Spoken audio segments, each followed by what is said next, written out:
Flora Belle Buckman was in her room at her desk. She was very busy. She was doing two things at once. She was ignoring her mother, and she was also reading a comic book entitled The Illuminated Adventures of the Amazing Incandesto.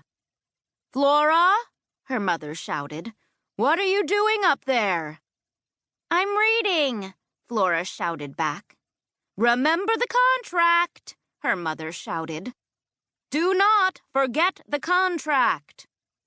At the beginning of summer, in a moment of weakness, Flora had made the mistake of signing a contract that said she would work to turn her face away from the idiotic hijinks of comics and toward the bright light of true literature. Those were the exact words of the contract. They were her mother's words. Flora's mother was a writer. She was divorced, and she wrote romance novels. Talk about idiotic hijinks. Flora hated romance novels. In fact, she hated romance. "I hate romance," said Flora out loud to herself. She liked the way the words sounded. She imagined them floating above her in a comic strip bubble. It was a comforting thing to have words hanging over her head, especially negative words about romance. Flora's mother had often accused Flora of being a natural-born cynic. Flora suspected that this was true. She was a natural-born cynic who lived in defiance of contracts. Yep, thought Flora, that's me.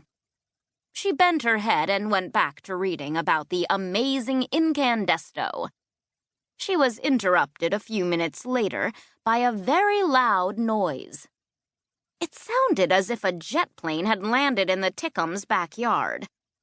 "What the heck?" said Flora. She got up from her desk and looked out the window and saw Mrs. Tickum running around the backyard with a shiny, oversized vacuum cleaner. It looked like she was vacuuming the yard.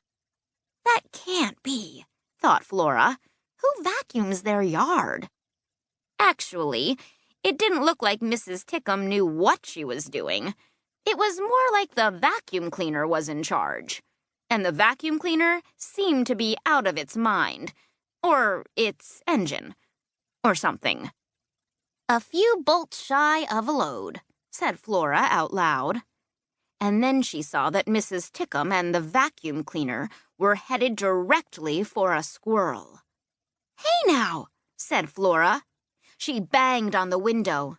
"Watch out," she shouted. "You're going to vacuum up that squirrel." She said the words, and then she had a strange moment of seeing them hanging there over her head.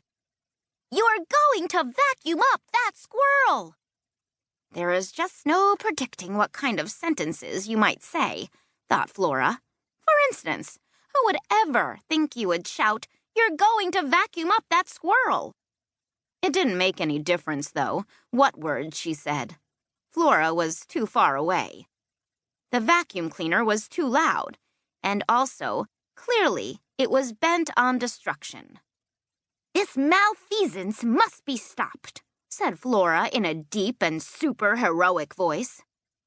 "This malfeasance must be stopped" was what the unassuming janitor, Alfred T. Slipper, always said before he was transformed into the amazing incandesto and became a towering, crime-fighting pillar of light. Unfortunately, Alfred T. Slipper wasn't present. Where was Incandesto when you needed him? Not that Flora really believed in superheroes, but still.